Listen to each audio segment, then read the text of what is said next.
गुरुजी मधूला म्हणतात, ती सायलीला काल रात्री दिसली, म्हणजेच ती तिला पुन्हा दिसेल.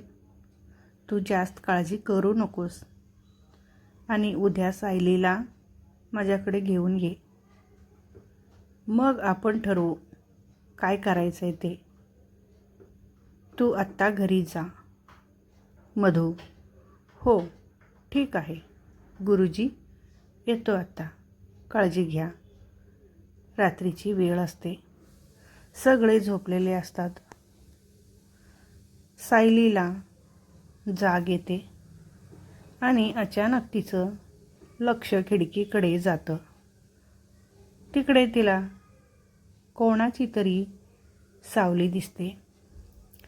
तिकडे कोण उभा आहे हे बघण्यासाठी ती खिडकीच्या जवळ जाते आणि हळूच डोकावून बघते. तिला एक बाई दिसते. पाठमोरी आकृती करून उभी असलेली. तिचे ते मोकळे लांब सडक केस येणाऱ्या वाऱ्यामुळे उडत होते. सायली तिच्याकडे आकर्षित होत होती. तिला उत्सुकता लागली होती. तिला समोरून बघण्याची. सायली तिला बाहेर जाऊन बघायचं ठरवते आणि ती दरवाजा उघडून बाहेर जाते. तेव्हा तिला तिथे कोणीच दिसत नाही. सायली परत मध्ये येते. कुठे गायब झाली आहे असं म्हणत ती मध्ये येते आणि अचानक तिचे लक्ष परत खिडकीकडे जातं. परत तिला ती सावली दिसते. यावेळी सायली खिडकीत बघत असते. सायली वाकून एकटक बघत असते खिडकीतून आणि अचानक तिच्यासमोर एक भीतीदायक चेहरा येतो. ते मोठे काळे डोळे, चेहऱ्यावर असणारे जखमा, डोळ्यातून येत असणारा रक्त. खूपच भीतीदायक अचानक आलेला चेहरा बघून सायली खूप घाबरते आणि जोरात ओरडते आणि मग ढचकून उठते.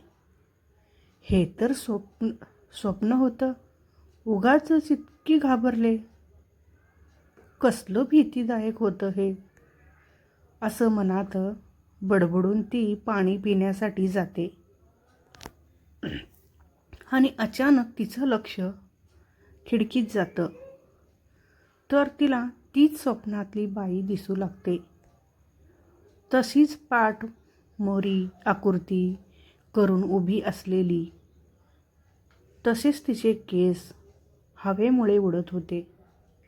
पण ह्यावेळी ती बाई मान वळून सायलीकडे बघत असते आणि ती सायलीकडे बघून मिकीलपणे हसते आणि क्षणात तिच्याजवळ येऊन हसत ती तिला पकडण्यासाठी हात पुढे करते. सायली खूप घाबरते आणि जोरात ओरडते.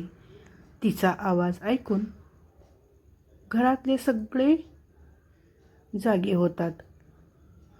सायली खूप घाबरलेली असते. तिच्या तोंडातून शब्द फुटत नसतात.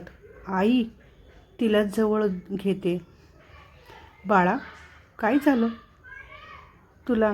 आई, ते ते ते मधू काका म्हणतात. काय झालं बाळा? एवढी का घाबरलीस तू? काका, इथे बाई दिसली. खूप भयानक दिसत होती आणि ती माझ्याकडे बघून हसत होती. मला खूप भीती वाटते. मधू काका विचारात पडतात. अर्ध्या रस्ते. अगं, भास झाला असेल. तुला नाही, मला आधी माहेरचे वाट.